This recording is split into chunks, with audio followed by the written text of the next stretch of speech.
Hey guys, Heidi Easley here, Texas Art and Soul, with another interview with Ginny. And I just want to say welcome. Thank you for being here. You're welcome. Thank you for having me. So we are going to be talking about the future of paint parties. You know, things have obviously rapidly changed in the paint party world, and we have seen many people pivot instead of just giving up and thinking, oh, this isn't going to work. We've seen lots of pivoting happen, and Ginny is one of those. So let us know, Ginny, where you are and kind of what has happened in the past few weeks that maybe has shown some new possibilities for you. And also let us know where you are on Facebook if people want to follow you. Okay. I'm Art and Soul Studio in Jasper, Alabama. Gosh, I just forgot half the questions that you did. I know, I asked a lot at once, so it's my bad. It's okay. My ADD is like, oh, what? So what's your Facebook so we can follow you, and then tell us how you have kind of transitioned during this time. Okay, my Facebook is Art and Soul Studio, and I'm in Jasper. I think it's Art Soul Jasper is the for that, and then my Instagram is at my Art and Soul Studio.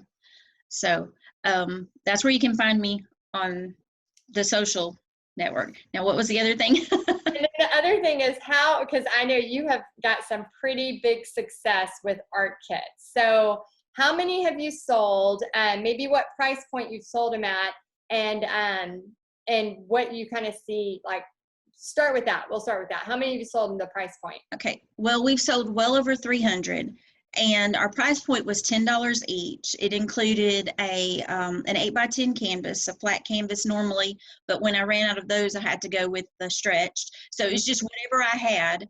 I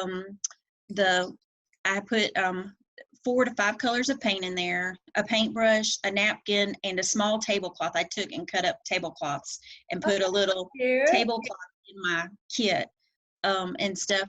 But the main thing was, you know, I have an after-school art class. Well, that was canceled. My other art classes were canceled. Paint parties, like all of my restaurant paint everything was just canceled. And I was like, okay, so we're going to be stuck at home with nothing to do. And my first thought was, those poor kids, they're going to be stuck at home with their parents with nothing to do. So I was like, okay, what is the cheapest way I can get some art in their hands? So, and that's when I was like, okay, this is what we'll do. And then I got my group at the studio, my friends, we got together and I'm like, okay, let's do this. So the first thing was one of the girls in the paint party headquarters had put up about art kits. And I was like, well, that's it right there. So I borrowed a couple of hers in the beginning, and then I started posting the ones that I had done in the group so people could share those too. So we could kind of not have to think about designs and everything else. We had things that, you know, all the kids could enjoy. So it's been a great success. I'm still selling, you know, it just depends. Like yesterday I sold 5. Today I think I've sold 2.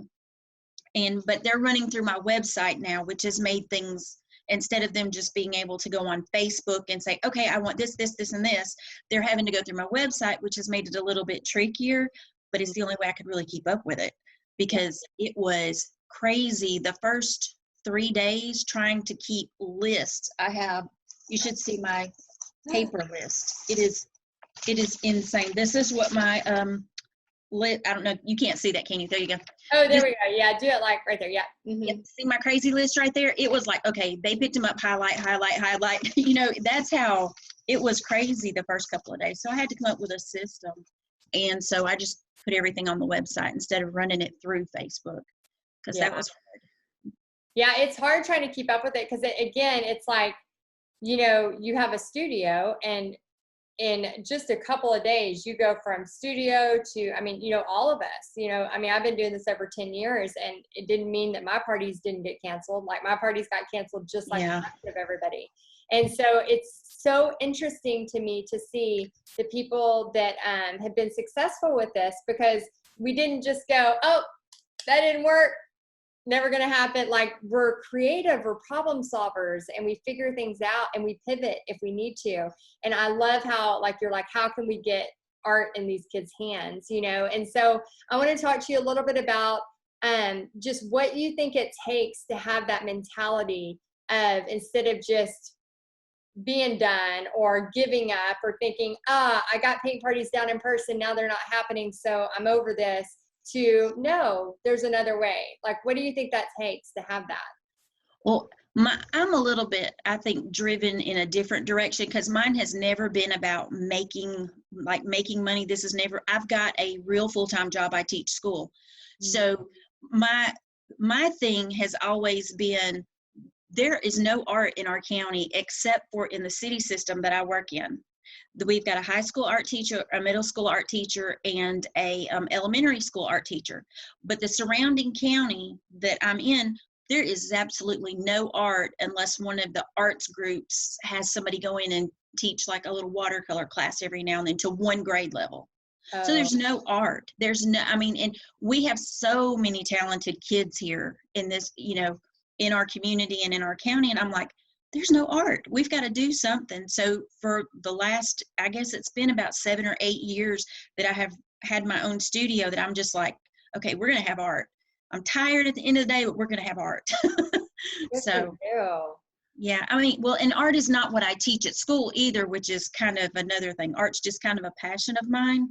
But art is just so important, especially for kids who have ADD, who have concentration problems, who have other issues that they can't really work out, by talking to somebody. They can create it out, I guess is how I put it. But that's my motivation. So the second that all of this went down, I was like, whether I have the studio or not, I love the studio, but I don't have to have the studio.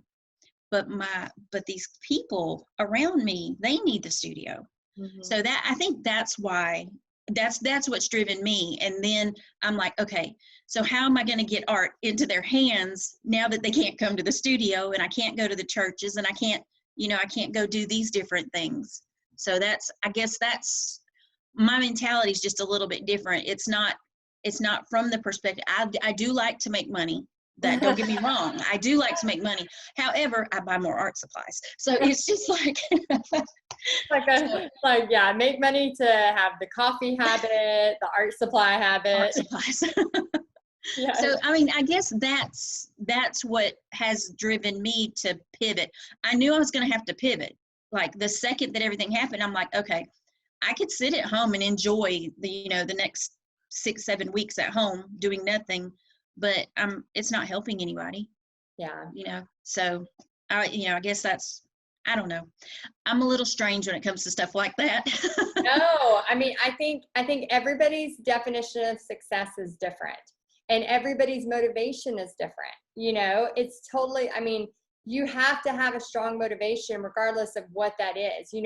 Even people who are driven by money, you've got to have a bigger motivation, because that fades. Like, yes. It doesn't matter. Like, you got to have like my whole passion is sharing God's love through art and how that can help people. And so that's what gets me up every morning and drives me, because I know it heals. I know it heals people. It does. Healed me. And like you said, those kids that need that to go to. So I think sometimes there is a bigger conversation around the fact that, some people have a full-time job and they just want to do this as something on the side.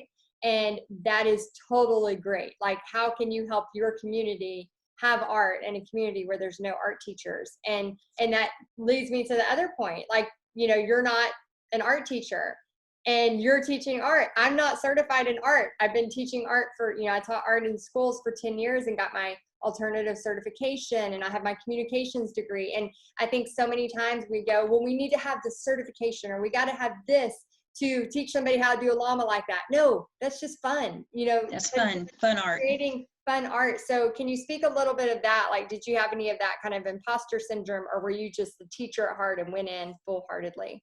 I think, honestly, I was just made to be a teacher, period. I mean, I remember playing school when I was little. That's the first thing I ever remember about myself, was being the boss and playing school. So, I mean, it's not just art. I mean, it's the craziest thing. My whole circle of everything I've done throughout my career in education, I have been a theater teacher, and I've never taken theater. I was in one play in high school. I had one line. It was Ola. I mean, that was it.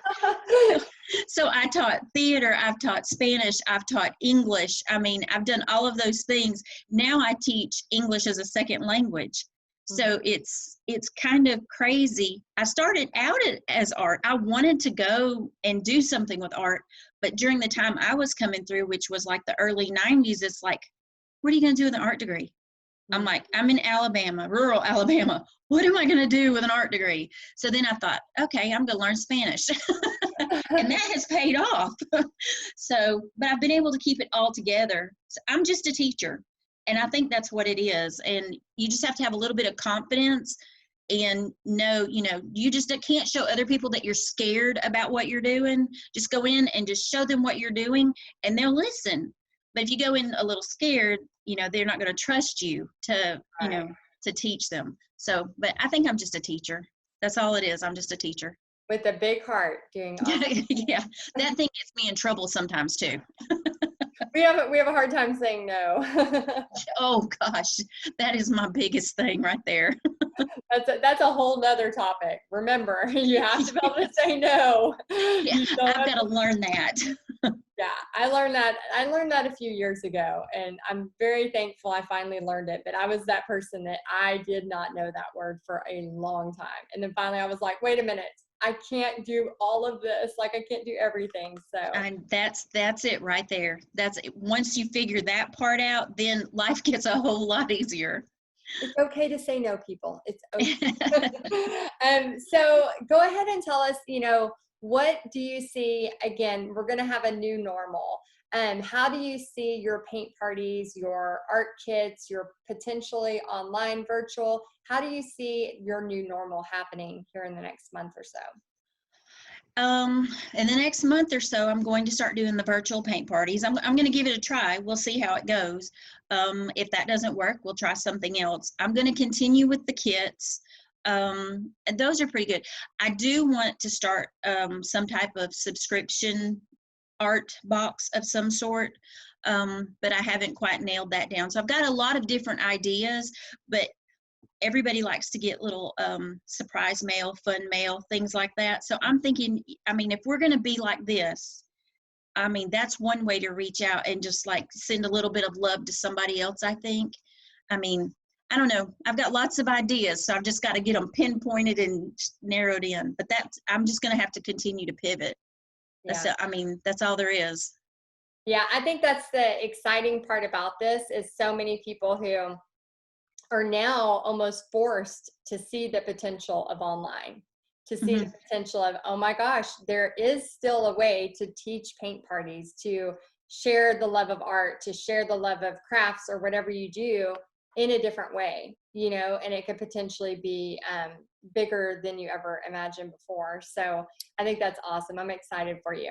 Is there anything, Ginny, that you could maybe speak to the person who's brand new to teaching paint parties and they're like, man, I was just about to do this and now life has changed. Like, my dream is over. Can you speak to them about how it's not over? There's still paint parties in our future. As long as you're still breathing, it's not over. We've got, you just have to find a different way to do it.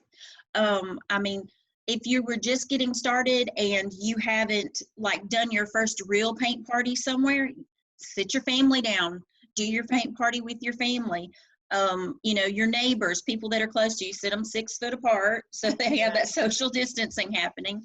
But practice with people. And start there. And one of my biggest things that I'm having to work through right now are doing lives. They're so terrifying, and I've been doing this for a long time. I can stand up in front of a group of people and talk to anybody that I don't know. But and it's like, now I've got this. So for those people that are kind of just, they feel deflated, don't give up, keep doing it. Because to me, this is the biggest joy spreader there is. And that's what we need more in this world than anything else right now is joy. We need hope, joy, faith. We need all of those things. So I think that just don't give up. Just think about it. Talk to some people. Now, the trick about talking to people is don't talk to people you don't need to talk to. Get on Facebook in your groups, in the people that are supporting you, because a lot of times your family doesn't support you like they're supposed to, or your children, or because like I've got 3 boys and not one of them could care a thing in the world about an art studio. Not one. And I'm like, so they're like, Mom, why are you still doing that? I'm like, because I love it. Go away. That's why I'm doing it. So you got to choose who you talk to wisely. But if you get discouraged, just talk to somebody. Oh my gosh, that is such wise words, because here's the thing, a lot of our family, because it's not the normal way to make money, they don't understand it. And because like I could sit here and paint llamas all day long and be in heaven, like literally like have some music going, painting my llamas, watching a Hallmark movie, and like that is life. Like it is finest to me, right? Like I just want that. Yes. You talk to somebody next to you and they're like, what the heck is wrong with her? Like, why would that even be a thing? Like why would she do that or want to do that? So everybody has their own hobbies, just like, your sons may love fishing or something like that, where I would rather I don't know, I'd rather do anything than sit there and fish. Like that is not what I would want to do. And so I think it is so true to find people. And then also, I've mentioned this before, and you can probably agree to this too, Jenny, is not sharing all of our dreams with just anybody, right. Like protecting that, because we can have, just like when you're creating an art piece, like you can have this awesome vision for it. But if somebody comes in and poops on it and says they're negative Nellies about it, before we've ever even finished it, it puts this damper on it. And I know I've had that in the past with dreams, where I'm like, I've got this huge vision and I know God's leading me, and then I share it with somebody who doesn't have any confidence, or maybe has failed in the past, and then all of a sudden they've like made me doubt, wait, maybe who am I to do that? Do you ever find that to be true? Oh, I couldn't even tell you how many times that is true. That is so true. You've got to find, I call them your personal cheerleaders. You've got to find people who think you are just the most awesome thing in the whole world, and everything you do is gold. But and sometimes those people will also be the ones that be like, you need to rethink that. But at least they're always there to cheer you on. You've got to have those people in your life. And yeah, because it will come, the ones that will kill your dreams the quickest are the ones that love you the most. And they're just trying to help you. That's what they're just trying. And it's like, I really wanted to do that, or I really thought that would be cool. And they're like, why would you do that? So you just got to be very careful with who you trust your heart with, and who you trust your dreams with.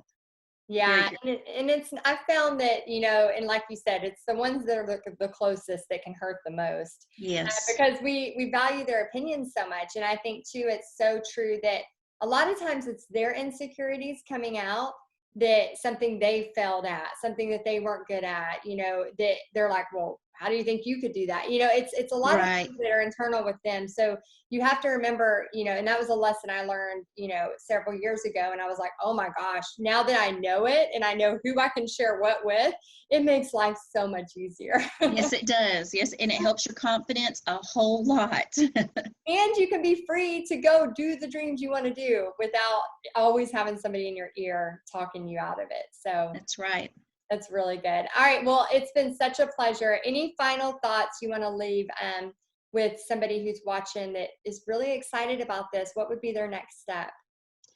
Just hang in there, and just, keep getting with the people that bring out the best in you.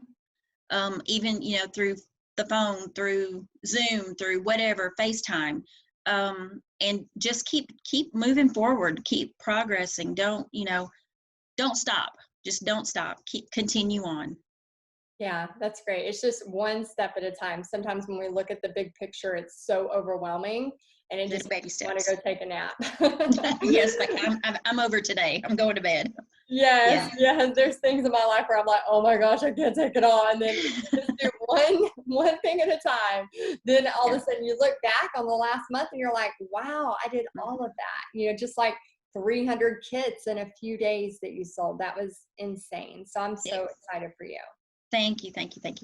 Oh, well, thanks so much for being here. And guys, if you want to just leave in the comments something that you took away from Ginny's interview, let us know what your next steps are going to be. Let us know what one thing you're going to do to move forward this week. It doesn't have to be anything major. It can be literally like, I'm going to do a Facebook post, or I'm going to, start a Facebook business page, or I'm just going to, do something small. It doesn't have to be big. So let us know in the comments. And until next time, follow Ginny on Facebook, and you need to go to Art and Soul, which we have that in common. I know. Great minds think alike. Great minds think alike. Art and Soul Jasper. Is it Art Soul Jasper, right? On Art Instagram? Soul Jasper. Okay, so if you go to Facebook, Art and Soul Studio, Art Soul Jasper, and then Instagram is My Art and Soul Studio. Okay, My Art and Soul Studio. So make sure you go show her some love, show her some love, give her some likes and follows, and then if you ever need a paint kit, you know where to go. That's right. Hit me up. All right, guys, y'all have a great day, and we'll talk to you next time. Bye. All right. Bye.